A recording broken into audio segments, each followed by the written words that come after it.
Hey there folks, and welcome to this video, and here I'm going to be talking about Formula 1, I'm going to be talking about politics, and I'm going to be talking about people in the F1 paddock making dodgy comments.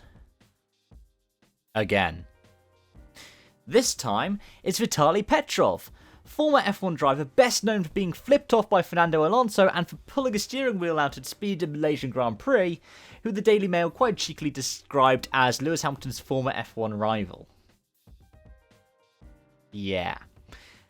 Petrov was recently interviewed by a publication known as Championat. I believe it's a Russian publication because the interview itself is in Russian. So where the sentiment is largely carried across by translation, some of the wording is not carried across properly. And he was asked about Lewis Hamilton's shirt, the one he wore at the Tuscan Grand Prix, which said "Arrest the cops who killed Breonna Taylor." And I'll read this from the interview. So Petrov was asked, "Is Lewis wearing this shirt a political statement or not, and is there a place for such actions in F1? Petrov responds, "For me, this is superfluous, as well as calling everyone to kneel. This is a personal matter for every adult. You have the right to speak out on your social networks or give interviews. You can create some kind of social movement, contact the government, but I think the US governments are aware of these problems and doesn't leave them unattended. But for F1 itself to call on everyone, half the spectators didn't understand what the shirt was about until it was explained." And then goes on to make this comment. "And if one of the pilots confesses to being gay, will they go out with a rainbow flag and urge everyone to become gay or something else?" There could be a lot of examples.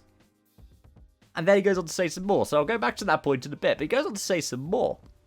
"I don't understand the kneeling ceremony. According to our tradition, you kneel only on 2 occasions, before God and when you propose to your future wife." And then says, "With this gesture, they're trying to draw the attention to the fight against racism. In Russia, there's a different mentality. We do not have such a problem that Howard is talking about. There is no racism in Russia. There is no war in Basing Say. There should be respect for every person. But I think that then we need to think over everything more globally, create some kind of," it says funds here, but I guess it's some kind of movement, some kind of group." And yeah, I did make a couple of asides there, so it was a jest. I'm not going to lie, it was a jest. I'm a member of the LGBT plus community. If one of the drivers confessed to being gay, I wouldn't expect them to then go out and go, "Hey, everybody's gay now," because that's not how it works.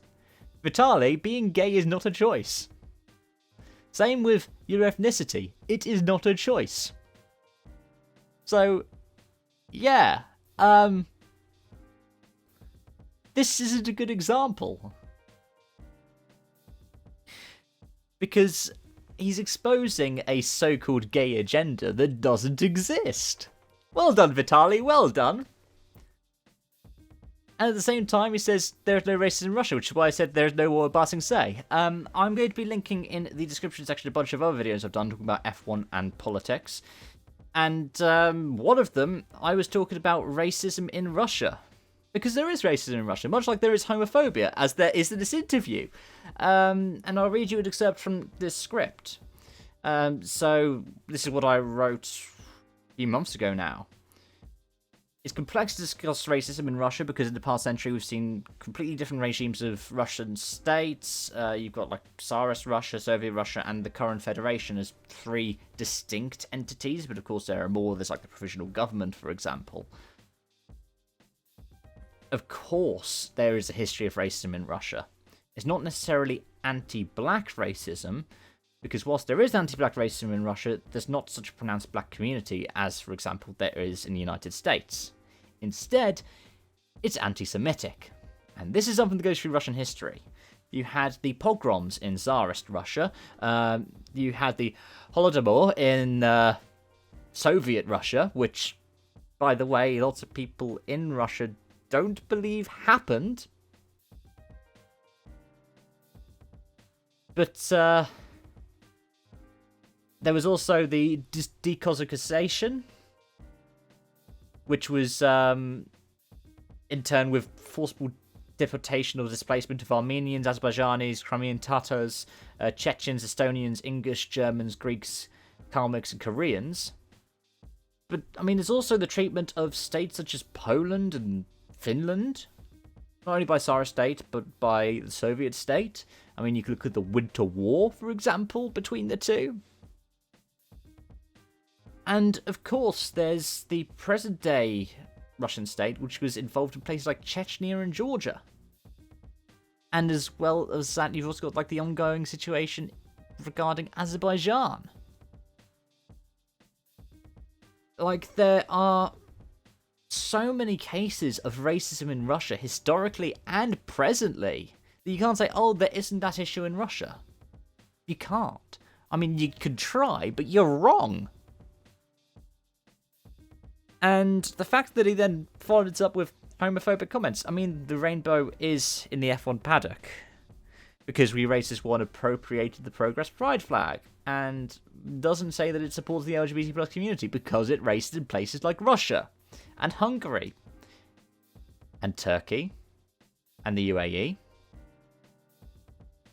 Yeah. And of course, not this season, but Singapore.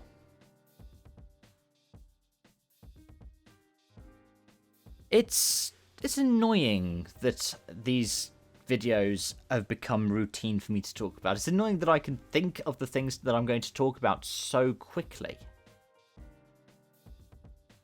And I recently made a video saying, should F1 boycott countries like Russia? And in that video, I didn't necessarily say that it should. I said it should call out stuff like this. It should make sure that things like these aren't welcome in the F1 paddock. It should go, if you want to have an F1 race in your country, you have to understand that these are the standards by which we will be hosting it. You have to say that you're accepting of the LGBT plus community. You have to agree with the end racism message.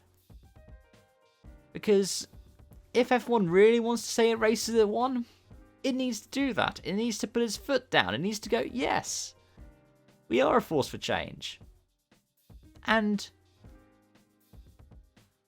the gesture of dealing is supposed to be a gesture of, we submit to the state and order which has institutionalized racism.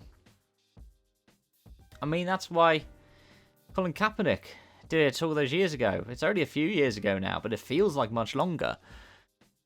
During the national anthem, and he lost his job over it.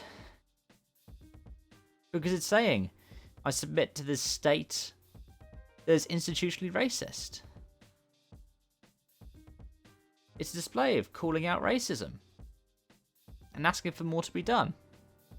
And I'm sorry, but saying the US government's already aware and does not leave these problems unattended, it's kind of true if you're saying that the same machinations are still in place. But I mean, what do I know? These are my thoughts and feelings backed up by logical reasoning and facts and logic. And I know there's going to be a lot of people who are Russian who are annoyed about this video. Because there usually is when I talk about racism in F1. And I'm not going to link any of this to Daniel Kvyat, who gave a similar kind of reasoning of some faux cultural stuff for not kneeling. And I say faux cultural because, I mean, I've talked to several people who are Russian. One of them actually helped me write the script while I was talking about racism in Russia. And they all went, oh, this isn't actually a cultural thing. Maybe if you're looking at hundreds of years ago, and even then, that's strenuous at best. Yeah, I'll link the interview in the description for you to check out as well. But people need to do more to call this out. If F1 really is to race this one, it needs to do more. It needs to be better. Thank you so much for watching, and thank you so much for listening. Bye-bye for now.